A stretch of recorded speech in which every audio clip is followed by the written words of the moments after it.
Հարգելի կենտրոնական ընտրական հանձնաժողովի նախագահ, տեղակալ և քարտուղար և ԿՀ անդամներ, զանգվածային լրատվության միջոցների ներկայացուցիչներ։ Ես ուզում եմ մի քանի տեղեկություն նույնպես ավելացնել մեր դիմումին կիսել ձեր հետ, որը որ գիծ փաստաթղթեր կա, սակայն քանի որ դրանք պատճենված են Facebook-ից, չգիտեմ, դուք չընթերցեցիք, ես ուզում եմ մանրամասն ներկայացնեմ։ Նախ ուզում եմ ասել, որ պարոն Հովհաննիսյան, քանի րոպե կարող եմ խոսել։ 5 րոպե։ 5 որտեղ է գրված։ Կենտրոնական ընտրական հանձնաժողովի ոնց է սահմանվում, էլի։ Իմանանք, տեսեք, տեղավորվենք դրանով նույնիսկ 5 ըստ էության ելույթների համար է տրվում, բայց ես կփորձեմ արագ լավ։ Նա հասկանամ ինչքան ժամանակ ունի։ Որ սա նույնիսկ ելույթ էլ չի, պիտի խնդրեմ, որ գոնե այս բան կրկնակին։ Ես իրավունք ունեմ իմ դիմումը ներկայացնելու, ճիշտ է, վարչական վարույթի շրջանակներում։ Հիմա ես իմ դիմումը ներկայացնում եմ։ Համեցեք։ Ուրեմն հարգելի կենտրոնական ընտրական հանձնաժողովի անդամներ, ուզում եմ ձեզ տեղեկացնել, որ բացի այն, որ ԿՀ նախագահը ներկայացրեց, երբ որ Դանիել Հովհաննիսյանը իր գրառումը կատարել է, որը արդեն դուք հնչեցրեցիք, եւ տեսահաղորդով հանդես է եկել, 2 օր անց Արթուր Պապյանը իր Facebook-յան էջում կիսվել էր ֆակտոր ուղղակի ճշտման համար ով է Արթուր Պապյանը։ Արթուր Պապյանը մեդիափորձագետ է, բայց կարևորն այն է, որ ես ուզում եմ ասեմ, որ Դանիել Հովհաննիսյանի հետ մենք խոսակցություն ենք ունեցել սրա վերաբերյալ։ Ես 2001 թվականից մինչև 2012 թվականը քաղաքացիական հասարակության սեկտորում եմ աշխատել։ Ես գիտեմ ինչա դիտորդությունը, հասարակական կազմակերպությունները, ու ես երբեք որևէ հասարակական կազմակերպության գործունեությանը խոչընդոտելու որևէ միտում չեմ ունեցել։ Այդ իսկ պատճառով Դանիել Հովհաննիսյանին նշելով գրել եմ, որ այստեղ նոր տեսա, որ ընդունել է Դանիել Հովհաննիսյանը, որ սունկ կայքով հրապարակված նյութի հիման վրա ընտրական պրոցեսում գտնվող քաղաքական ուժի ղեկավարի, այն է իմ մասին, 2 անգամ իր էջում անդրադարձ է կատարել։ 1 անգամ կոնկրետ գրառումով, որը դուք հրապարակեցիք, մյուս անգամ ժամեր անց տեսաուղերձով։ Եվ ասում եմ, ստուգել ենք 100,000-ից ավել դիտում է եղել, հետո գրում եմ, հետևությունս այն է, որ նպատակային հակաքարոզչություն ես իրականացրել, ու ակնկալում եմ մինչև հունիսի 7-ը, պարոն Հովհաննիսյան, որ մինչև հունիսի 7-ը հրապարակային ասի Դանիելին եմ դիմում, որ սունկ կամքի կայքեր այդ նյութի տարածումը եւ ամբողջությամբ չհաստատված եւ դրա հիման վրա սխալ գրառում ուղիլ է նկարել, ընտրական գործընթացում գտնվող քաղաքական ուժի ղեկավարին թիրախավորել եւ շարունակում եմ միտքը եւ ասում եմ, որ լավ կլինի, որ ինքը հայտարարի, որ ցավում է տեղի ունեցածի համար, հայցում է հանրության ներողամտությունը եւ փորձի դրանով իր արարքը մեղմել։ Այսինքն մինչև կենտրոնական ընտրական հանձնաժողովին դիմելը դիտորդական առաքելություն իրականացնող կազմակերպության ներկայացուցիչի կարգավիճակի հարցով ես ջանքեր եմ գործադրել, որ մարդը ջանք գործադրի, ասի հրապարակային ինչա տեղի ունեցել եւ շտկի։ Դրանից հետո պարոն Հովհաննիսյան նկատել եմ, որ իր կողմից թիրախավորված մեկ այլ ուժի ղեկավարի հետ եկել են ընդհանուր հայտարարի եւ նրա վերաբերյալ հայտարարություն արել, որ ինքը պարզեց, որ խնդիր չկա։ Եվ ավելին ձեզ ասեմ, իր հրապարակումներում ինքը թիրախավորել է 2 ուժի կոնկրետ գործով։ Եվ մեզ բացարձակապես այդ 2 թեմաների հետ կապ չունեցող։ Այն 2 դեպքում եթեր չի նկարել, մեր դեպքում նաև եթերով է հանդես եկել։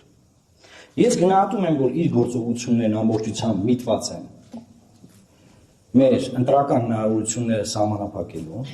այսինքն թիրախավորում են դրությունների մասնակցող ուժին, ինքը հանդես գալով որպես անկախ դիտորդ, եւ սա այն դեպքում, պարոն Հովհաննիսյան, հարգելի ԿՀ անդամներ, որ դիտորդը իրավունք չունի ոչ քարոզչություն անելու, ոչ էլ հակաքարոզչություն։ Ավելին, իր բոլոր եզրահանգումները պետք է կառուցված լինեն եւ հիմնված իր անձնական դիտարկումների վրա։ Ինչ է նշանակում, մի հատ կայք կա, մենք այդ կայքին վստահում ենք, այնտեղ չգիտեմ ով չգիտեմ ինչա գրե, ու դրա հիման վրա ինքը գրառում անում։ Ինքը իր անձնական դիտարկումներով լուսավոր Հայաստան կուսակցության կամ նրա ղեկավարի նկատմամբ, կամ որևէ մեր տեխնացուների բան ունի ասել, թող զեկույց կազմի կամ հրապարակային հայտարարություն անի։ Նա իրավունք չունի որևէ, բացի իր անձնական դիտարկումները, որևէ կերպ նման բան անել։ Եվ ավելին ասեմ, այսինքն դուրս է գալիս, պարոն Հովակիմյան, որ ես ջանք եմ գործադրում, որ դիտորդական առաքելությունում ներգրաված անձը քայլ կատարի իր արարքը շտկելու, ինքը մերժում է, որտեղ այդ գրառման մեջ ինքը պատասխանում, ասում է սունկը, այսինքն սունկ կայքը, դեռ չի նշանակում, որ սուտ է։ Ինձ արձագանքել է, այսինքն չի ընդունել, որ ինքը պետք է հանրությունից ներողություն խնդրի, ասի ես սխալվել եմ։ Որից հետո տեսնում եմ ուրիշ ուժի հետ եկել է բանի ընդհանուր հայտարարի, այն ուրիշ ուժն էլ ասել է մենք դատի ենք տալու։ Եղավ, շատ լավ, ես գործ չունեմ ոչ մեկ հետ։ Մեզ հետաքրքիր է մեր հանրային հեղինակությունը մեր համբավը եւ ընտրական գործընթաց չլիներ, կարող ենք նման դեպք ռեակցիա չտայինք։ Ես կյանքից մի հատված անց եմ կացել հասարակական սեկտորում, ես բացարձակապես որևէ բան չունեմ, որևէ դիտորդություն իրականացնող կառույցի եւ այդ կառույցում ներգրաված անձանց։ Իրենք կարող են նաեւ փաստել, որ բոլոր մարզերում մենք համագործակցել ենք իրենց ներկայացուցիչների հետ։ Մեր ասուլիսը բոլոր մարզերում իրենք ներկայ են եղել։ Այսինքն մենք բոլոր իմաստներով եղել ենք համագործակցային, իսկ կոնկրետ Դանիել Իոնիսյանը իմ կարծիքով ինքը թիրախավորելով մեզ ավելի լավ պայմաններ է ստեղծում մեր հետ մրցակցող ընդդիմադիր ուժերի համար, տարբերակ 1, տարբերակ 2, նա աջակցում է դրանով իշխող ուժին։ Հիմա ես հասկանում եմ, որ ինքը կարող է իր հայացքներն ունենա, իշխող ուժին էլի աջակցի, թող գնա ընտրի։ Բայց եթե պետք է գա հավատարմագրվի ձեր մոտ, հետո որպես անկախ դիտորդ հանդես գալով մեզ թիրախավորի, հանրության մեջ մեր էլեկտորալ հնարավորությունը փորձի սահմանափակել, մենք ակնկալում ենք կենտրոնական ընտրական հանձնաժողովի միջամտությունը, որ այս խնդիրը կարգավորվի։ Ավելին ասեմ ձեզ, ես գիտեմ, որ ԿՀ-ն հիմա լիազորություններ չունի հանրային հեռուստաընկերության նկատմամբ մոնիտորինգի եւ միջամտելու, բայց ինչ է տեղի ունեցել, պարոն Հովակիմյան։ Այդ նյութերի հիման վրա հանրային հեռուստաընկերությունը մի ամբողջ ռեպորտաժ է սարքել։ Ո՞վ է դրա պատասխանը տալու։ Եվ այդ ռեպորտաժից հետո ինքը համաձայնության է եկել այն ուժի ղեկավարի հետ այդ հարցը իրանք հարթել են, ես չգիտեմ ՀՄԿ որևէ հերքում չի տվել։ Մեր անունը շեշտվել է, այդտեղ մեր անվան առնչությամբ խոսակցություն է եղել։ Պետք է դրա պատասխանը տան։ Եվ ես նաև անկախ դիտորդին եմ ուզում արձագանքեմ, քանի որ այն դաշինք է, ես տեսա այստեղ է նաև Արթուր Սաքունցը, ուրեմն անկախ դիտորդը հայտարարություն է արել եւ կոչ է արել Էդմոն Մարուքյանին ուշադիր, որ ես հանդինեմ համագործակցային իրանց հետ եւ Դանիել Իոնիսյանի բարձրացած հարցին համագործակցեմ եւ ճշմարտությունը պարզենք։ Նա Դանիել Իոնիսյանը ինչ հարց չի տվել, որ ես հարցին չպատասխանեմ, սկսեմ այդտեղից։ Երկրորդ, եւ Դանիել Իոնիսյանը հարցա բարձրացրել, թե ինձ է վիրավորել։ Ես համագործակցային գրել եմ, որ մարդը դրան արձագանքի, որտեղ ֆակտոր տևեն, ֆակտոր M-ը արել է հետաքննություն, բարձրացնել, որ ադրբեջանցի է նյութի պատրաստողը։ Ոչ մի հիմք չկա, ոչ մի բան չկա։ Հիմա ինչ ադրբեջանական աղբյուրներ պետք է գան մեզ թիրախավորեն այստեղ, որ հետո մենք ընտրությունների արդյունքում վատ պայմաններում հասնենք։ Ամփոփելով խոսքս, հարգարժան գործընկերներ, ես ուզում եմ ուղղակի ասել, որ ես հասկանում եմ, որ խոշոր դրամաշնոր է իրականացվում, ծրագիր, որը որ մեր միջազգային գործընկերներն են ֆինանսավորում,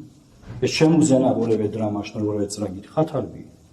Ես չեմ ուզենա որևէ ծրագիր, որը միտված է ընտրությունների արդարության, թափանցիկության, օբյեկտիվության, ժողովրդի կամքի վերջնական արձանագրման ուղղությամբ որևէ ծրագիր խաթարվի, բայց վերջին հաշվով պետք է այդ process-ով զբաղվող մարդիկ իրենց հաշիվ տան։ Այսինքն, եթե մենք այդքան դրության մեջ ենք մտնում, ինչ պետք է հակառակ կողմից մեր նկատմամբ այս վերաբերմունքը լինի, դժվար է իրան ասել ներողություն եմ խնդրում Էդմոն Մարուքյանից, բանը։ Ինչ են բացահայտել, որ իմ ասում։ Ոչ մի բան։ Այդ ոչ մի բանի համար ՀՄԿ-ով եւ մյուս էլի ուրիշ կայքեր նույնպես մի քանի միլիոն դիտումով նյութեր են պատրաստել։ Շնորհակալ եմ ուշադրության համար, եթե հարցեր կան, սիրով պատասխանեմ։ Այդ ռեպորտաժը ասիկ է ինչ ՀՄԿ-ով ռեպորտաժ, այսինքն լուրերով է, ուղղակի քան որ մենք այս նյութերին չկա, մենք կներեք, որ չենք հասցնում։ Պարոն Հովհաննիսյան, հայ մեկով ռեպորտաժ է եղել, Էխո Կավկազա, այդ կայքի, այսպես կոչված։ Լուրերով ինչ-որ լուրերով։ Այո։ Այդ երբ ա եղել, Ոնց որ թե պարոն Իոնիսյանի գրառման եւ եթեր անելու հաջորդ օրը, որքան որ ես հիշում եմ։ Կարող եմ ես ուղարկել լինքերը։ Եվ պարոն Ակյան, տեսեք, ես կամ որ դուք այստեղ ես ասենք բավականին կարելի ասել կառուցողական լուսի ներքո եք ներկայացնում ձեր դիրքորոշումը։ Ես ճիշտ եմ հասկանում, ես սա ինչի եմ անում, որտեղ ես պատրաստում եմ նաև պարոն Իոնիսյանին խոսք տրամադրել, որ ձեր խնդիրը, այսպես ասենք, ոչ թե անպայման, այսպես ընտրական օրենսգրքով ամենախիստ սանկցիայի կիրառումն է, որ բացառիկ եւ խիստ սանկցիան է, բոլորս հասկանում ենք, այլ ստանալ ձեր խախտված իրավունքների վերականգնում։ Շնորհակալ եմ հարցի համար, պարոն Հովհաննիսյան, մենք գտնում ենք, որ այն փուլը, երբ որ հնարավոր էր, որ Դանիել Իոնիսյանը իր սխալը ուղղել, այն արդեն սպառված է, որովհետև ես դիմել եմ նրան, սպասել եմ ժամանակի անցել, նա դա չի արել, ավելին ուրիշ ուժի համար է արել։ Հետևաբար այդ ուրիշ ուժին ավելի լավ պայմաններում է դրել, քան մեզ, մեր այդ մրցակից ուրիշ ուժի, եւ ես գտնում եմ, որ այդ մասը սպառված է, ես կարծում եմ, որ ընտրական օրենսդրության համապատասխան կենտրոնական ընտրական հանձնաժողովը իր գործիքակազմով պետք է համապատասխան սանկցիան կիրառի, որովհետև դա կլինի մեր խախտված իրավունքների վերականգնում։ Այսինքն, հանրությունը, որ իրազեկվի, որ Դանիել Իոնիսյանի խախտման համար ԿՀ-ն նրա հավատարմագիրը, օրինակ, կամ նրա ներկայացած կազմակերպության ճանաչել է անվավեր, հանրությունը կիմանա, որ մենք ենք ճիշտ եւ ոչ թե իրենք։ Ես այդպես եմ տեսնում, որովհետեւ ես չգիտեմ, ուրիշ ինչ ձև կա, որ այս ամեն ինչը մեր վրայից մի կողմ մղվի։ Բնականաբար մեր էլեկտորալ հնարավորությունները աճում են, բայց միտումը ես տեսնում եմ, որ դա է։ Եվ նաև ուզում եմ կենտրոնական ընտրական հանձնաժողովին խնդրել, եթե անկախ դիտորդից որևէ մեկը ստեղ պետքա ելույթ ունենա, ելույթը պետքա պարունակի միայն իրենց անձնական դիտարկումները եւ ուրիշ որևէ հղում չպետքա այլապես ընտրական օրենսդրության խախտում տեղի ունենա եւ այսքան ուղիղ եթերներում նորից նույն ինֆորմացիան իրանք կսկսեն տալ։ Շնորհակալ եմ։ Շնորհակալություն, պարոն Մարկին։ Ստեյցյան, եթե ես ձեր ասածից կարճ ձևակերպեմ, ուղղակի դուք ինձ ասեք պնդում եմ դիմումս։ Դիմում պնդում եք, բայց նաև ստեյցյան այն արձանագրումը, որ ասենք որտեղ դուք ասացիք պիտի հանրությունը տեղեկանա, որ Դանիել Իոնիսյանը սխալ է, դուք ճիշտ։ Պարոն Հովհաննիսյան, ինչպես անենք, որ տեղի ունեցածը, որը մեզ դրել է շատ վատ պայմաններում, հարյուրավոր մարդիկ գրառումներ են արել, եթերներ են նկարել սրա հիման վրա։ Մենք էլեկտորալ հարված ենք ստացել նեգատիվ հակաքարոզչության արդյունքում։ Մեր նկատմամբ ամեն օր տարբեր անձինք դա անում են, բայց երբ որ դա անում է կենտրոնական ընտրական հանձնաժողովի կողմից հավատարմագրված անձը